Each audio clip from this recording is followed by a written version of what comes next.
Welcome back to another episode of Rock Boys Football. Dill, we are at the end of June, and that means we are heading into the month of July. And for the Oregon fans who follow this program and follow this program closely on the recruiting trail, this is where Dan Lanning and when Dan Lanning likes to get to work. Now, Dill, we've talked about it a lot over the last couple of weeks. There's no need to sugarcoat that. It's been a frustrating last couple of months for this program on the recruiting trail.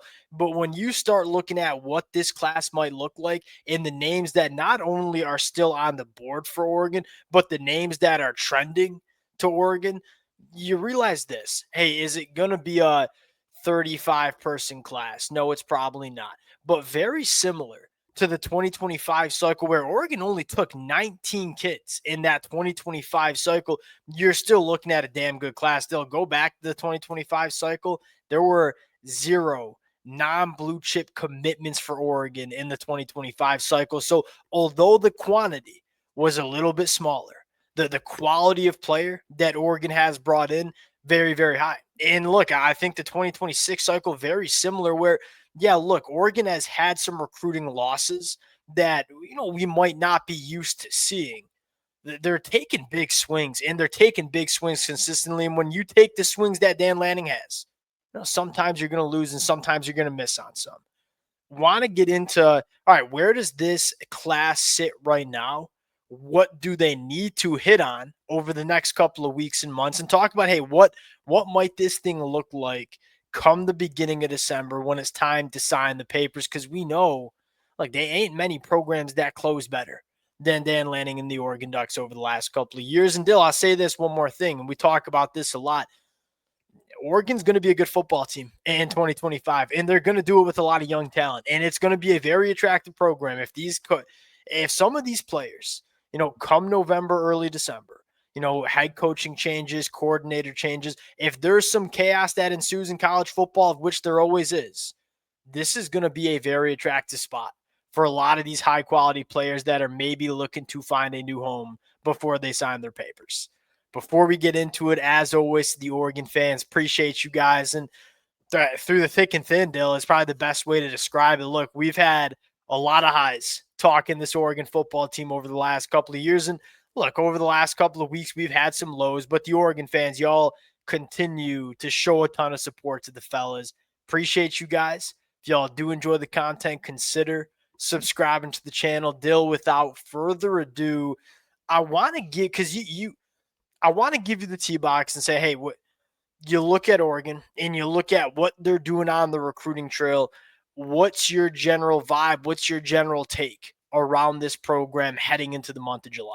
And it's pretty similar. And the one thing that probably concerns you a little bit is they're losing more and losing that. Like, again, they got to win some of these battles now. Like, Yeah, it's sure. okay to go up against A&M and you're going to lose your share of them. Yep. Oregon is winning a lot more, it felt like, in the past couple cycles. And their top targets, or a fair amount of them, are still certainly on the board. I look at that offensive line crew. That's probably the kicker for me. That group, like Iheanacho, Obat, and Tofi, those are three really big battles. Like, especially Katami Tofi. That shouldn't be one that doesn't go Oregon's way at the end of the day, because Cal is just not a program that feels like it's operating particularly effectively. To put it cleanly, you should not be like Tommy Tofi is not just another guy on the board. That's been a priority for Oregon in the 2026 cycle. He should not be ending up at Cal. And I think a lot of Oregon fans would probably agree with that. Let's get into it. Like, when you start mapping out, hey, what needs to take place over the next couple of days and weeks as these commitments start to come in, biggest needs, I think you said it, and I want to dive a little bit more into the offensive line recruiting, where we've said, look, did Dan Lanning and Oregon do a really nice job grabbing two tackles that we think are going to be really good ball players in the transfer portal? Yeah, absolutely, right? Alex Harkey, Isaiah World, two really good gets. But you also asked Dan Lanning, Malik Terry, this question, hey, do you want to rely on finding both your starting tackles in the portal every single year? No, probably not. And why did they have to do it? It was probably because, hey, the offensive line recruiting probably not quite where you wanted it to be. And look, there was a lot of good parts about what Oregon's done on the trail the last couple of years. The offensive line, maybe not one of them. Now you go back to 2025, Zaire Addison, or a guy like Zach Statowski, or a guy like Douglas Utu. That was a very good class. Can you stack another one on top? And Dill, I think you said it best. You got to go 3 for 3. Emmanuel, Calvin Abbott, Tommy Tofi, they need to be signing with Oregon come early December. Because that is like, again, like you land Iheanacho and Oba, like those are big gets. Those put them right back into the thick of where Oregon should be, frankly, from a high school recruiting standpoint. So I'm kind of with you. Like those three are And they're battles to look for because again, they're ones that Oregon, frankly, needs probably a strong word, but as yeah, close to here's why it fires me up though. Like those three guys, I think there's a lot of versatility and a lot of different ways it can look. I look at a guy like Emmanuel and say, hey, one, I think he has the ability to play early. Like he's one of those guys that I'm pretty comfortable allocating some resources to. And Dill, that's been something pretty clear to Oregon. The guys that they are willing to push their chips in, and I mean financially, to go out and get. I'm talking about the Corey and Moore. And I'm talking about Naheem Offord.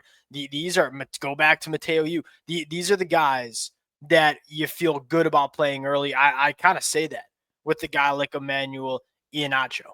It's a guy that, hey, maybe early it's guard because he's overwhelmingly powerful. The minute he steps onto Oregon's campus, he's one of the strongest, and he's one of the most powerful players on this roster. Maybe as you continue to get the body right and put some polish on it, maybe he can kick out to right tackle. Here's what I love about him. He's going to be a good football player. If it don't work at right tackle, he's going to be an ass-kicking guard. And then you look at Tommy Tofi, very similar conversation. Ginormous individual, very powerful, has an opportunity to make it work at tackle. But again, very, very high floor at guard. And then you look at Calvin Abbott. He's the kicker, man. This could be your future franchise left tackle. Like the thing that Josh Connerly gave you. Like for 2 years, you knew you were going to have quality left tackle play. Now that might take a year or two, but that's what I love about it is you get some versatility and you get some really high upside deals, some upside that it's hard to find a tackle. And look, Isaiah World is the enigma. You ain't going to find a ton of Isaiah Worlds that offer you legitimate top 20 NFL draft pick upside in the transfer portal. So if you want to consistently have those guys, the Josh Connerlys, you got to get guys like Calvin Abbott out of the high school class. Number 2 for me, Dale, difference makers on the defensive line. Very similar conversation. You want a good line of scrimmage play, has to be homegrown. And Dale, that's why I'm so optimistic about Oregon's defensive line even being better in the 2025 year. Like these are all guys that Oregon recruited as high caliber athletes coming out of high school, had been within the program for the last couple of years. I would expect this Oregon defensive line, exclusively homegrown outside of Bear Alexander, to be one of the better defensive lines that you see in the entire country. And why is that the case? Because you hit at the high school ranks. in the edge room is probably the one you're looking at with the if you have concern, it's probably there because like Sure. it feels like in the middle they do have their targets like Deuce Gerald's they're gonna make a really good run for him. Dude, We'll certainly see how that goes because that'll he be a rocks. battles that you're certainly looking at. Yeah. Anthony Jones, I don't know. Does it feel like they're gonna pull him out of the state of Alabama at this point? That's the one that feels like not as likely. Like Deuce Gerald's just my kind of read on it feels like very much in play. Anthony Jones probably less so to an extent. So that's where you're looking. Where else are they going to go at that edge spot? Because if it's just Dutch Horace, that's probably not the class at that position again that you'd certainly like to see built through the high school that you probably are looking. Especially with Mateo and Tatum probably moving on to the NFL after this year. You want to replenish those guys, and look, you got some dudes. A guy like Elijah Rushing. I'm a huge fan of Toby Hastrup, who came in 2025. He's probably a couple of years away. And I know it's SEC country, right? For both Deuce Gerald and Anthony Jones. Really, really good football players. And Dill, don't forget about Richard Wesley. Look, am I an insider, Dill? You know this. I know insider. I think this kid wants to be an Oregon Duck. I think certainly Oregon wants him to be an Oregon Duck.